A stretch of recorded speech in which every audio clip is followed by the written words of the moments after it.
Ravens flock. The flock rundown is the place to be.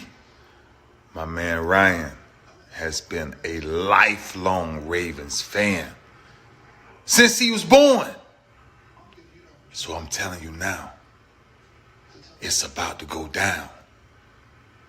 The podcast, the flock rundown. Ravens, baby. Nothing gets better than waking up and wondering how high we can fly. Tune in. Motionless brainwaves attempt to swim their way to sense, can't tame the untamed.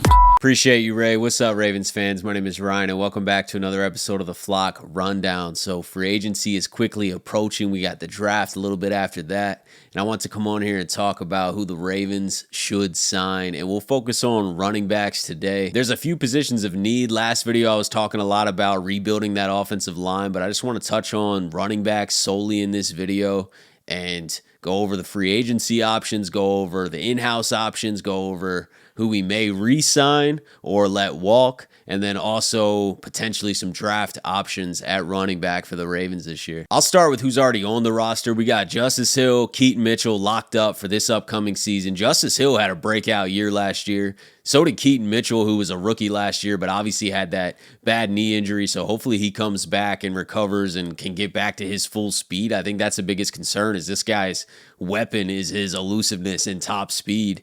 And that could be compromised off a knee injury, but we'll see. Hopefully he gets back. I'm sure his offseason may be interrupted because of this injury. He's going to be rehabbing a lot, so I'm not putting a lot of stock into Keaton Mitchell being the guy this year.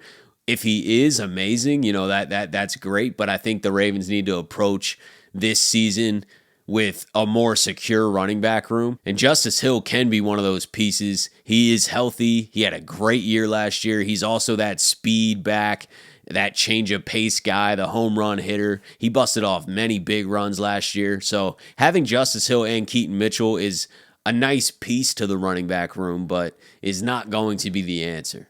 And then we have Gus Edwards and J.K. Dobbins, who were on our roster last year that are now free agents. Eric DeCosta at the Combine said that he's still talking with J.K. and Gus, and they are options. He didn't say that a deal was imminent or anything like that, but there are options. And that's how I view it too. I think that they're fallback options, to be honest with you. And I love J.K. Dobbins, man. It makes me sick to my stomach that we have not seen a healthy year of J.K. being used the way he should be used with Lamar, and especially in this new Todd Monken offense. I know obviously in the AFC Championship game we are left with a bitter taste, but that shouldn't discount what was created this year in Baltimore. And this offense is way better than any offense we've ever had here. So having a healthy J.K., man, would just be incredible. But he might not be the same guy, so I can't put a lot of weight into that either. Gus Edwards is aging and was kind of slowing down a little bit last year, but he's always been solid. He's always been pretty reliable. I wouldn't be mad if they re-signed him. I'm sure he would come at a value price. We're not going to break the bank to re-sign Gus Edwards. So I still think that that's definitely on the table. That definitely could be an option, but that's not going to solve the running back answers either. So then we have to look to free agency, which is coming up in a few weeks. Obviously, the top of that list is Saquon Barkley, Josh Jacobs, Derrick Henry, Tony Pollard. There's a lot of guys there that are going to command some money.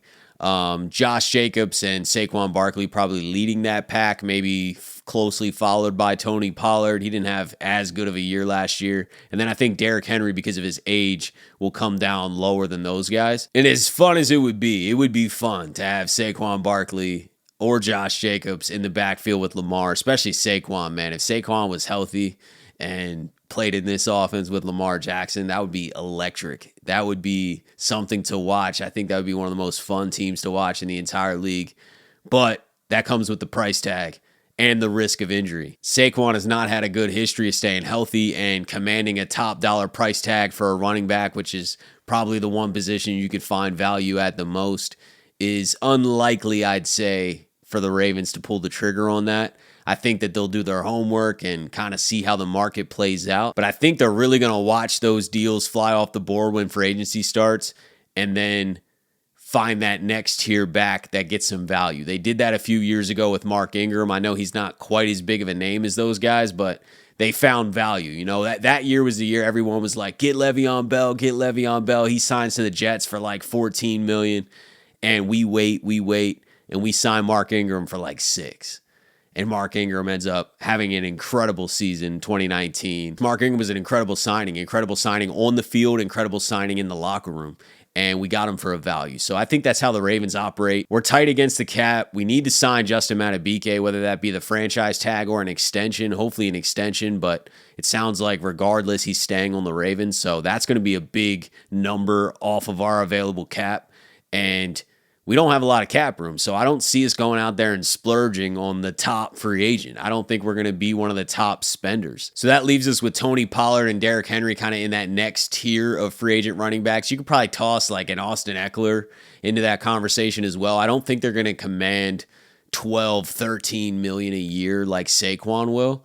So they start to maybe be around 10 or drop even below that. And I think that's in the Ravens striking territory. But Tony Pollard and Austin Eckler aren't really the type of backs that I think we need right now. And without Gus on the roster right now, we don't really have a power back. We don't really have a goal line guy. And I feel like Derrick Henry's the answer to that. I know there's been a lot of Derrick Henry hype. This is not breaking news or like a bold take. I think that Derrick Henry is the best fit for value. Now, I could be wrong. Maybe his market's way hotter than I expect, and he's north of $10 million a year, and I don't think the Ravens are going to touch him then. They'll probably pass, and we'll head to the draft. And near the trade deadline last season, the Ravens had a trade done for Derrick Henry. It was for a third-round pick for Derrick Henry. At the last minute, the Titans owner backed out. We saw a bunch of reports about that. They are now confirmed to be true. So the Ravens tried to trade draft capital for Derrick Henry last year. Now he's a free agent. Why wouldn't they pounce? Why wouldn't they get Derrick Henry? It doesn't make much sense that we would have just traded for him and then not wanted to keep him for a year or so. So I think the Ravens are clearly interested. The fact that they had that trade done proves that. And I think he'd be a great fit, man. How exciting is Lamar Jackson and Derrick Henry? That balance, that versatility is insane. And Derrick Henry's got some speed too. Don't sleep. He's just not as agile and quick and shifty. But once he gets going, he gets going. And we're rebuilding the offensive line. The offensive line is always pretty solid. I don't want to sit here and act like we have a bad offensive line, but they are retooling, rebuilding this offensive line this year. They've confirmed that multiple times. And I think with building an incredible offensive line like I expect them to do, and with our run scheme, with this new offense that we're going to continue to build on, with the threats downfield of Zay Flowers and Rashad Bateman and Mark Andrews coming back healthy, Isaiah Likely, I think Derrick Henry can eat, man. He has never been a part of an offense this talented, and the Ravens haven't had a back like Derrick Henry. So are there some injury concerns with his age? Yes, but that's why you get him at a value. That's why he falls into that 6 to 8 or 9 million. Now, is he going to take that? I don't know. I can't speak for him, but I'm saying this is the path I see the Ravens going, and this makes the most sense to me. And I don't think you just get Derrick Henry. Like I said, you still use Justice Hill. You still use Keaton when he comes back. Maybe you re-sign Gus, or you head to the draft. I just think that's a good way to attack it. The Ravens always go for productivity and value, and I think that that's the perfect combination. And the fact that they already had that trade done tells me a lot. That tells me that they really wanted him, because now you don't have to trade for him. Now you just got to pay him. And yes, we're tight against the cap, but we can afford a $6 to $8 million value deal for a guy that could really change this offense and add a dynamic. Now you have to commit to the run game. You know, I know there's going to be a lot of comments about people saying that, well, you know, it doesn't matter if you don't run the ball, but that was one game. We ran the ball plenty this season. We had an incredible rushing offense. It's not like we don't commit to the run. You know, the playoff big moment game is a whole nother conversation, is a whole nother video in itself. But I really think adding Derrick Henry to this offense makes this offense really, really dynamic, makes this running game unstoppable, to be honest, with the threat of Lamar too. and this passing game that's going to just continue to evolve. I can't imagine this passing game not evolving. But let me know what you guys think. How would you address the running back room if you're Eric DeCosta? Are you attacking free agency? Are you spending money? Are you going through the draft? Are you re-signing guys that are already gone? Are you making a trade? You know, there's a lot of different ways that we can go, but we know that there's going to be running backs added. We only have 2 on the roster. So just let me know the moves you'd make. As always, guys, I appreciate you tuning in to another episode of the Flock Rundown.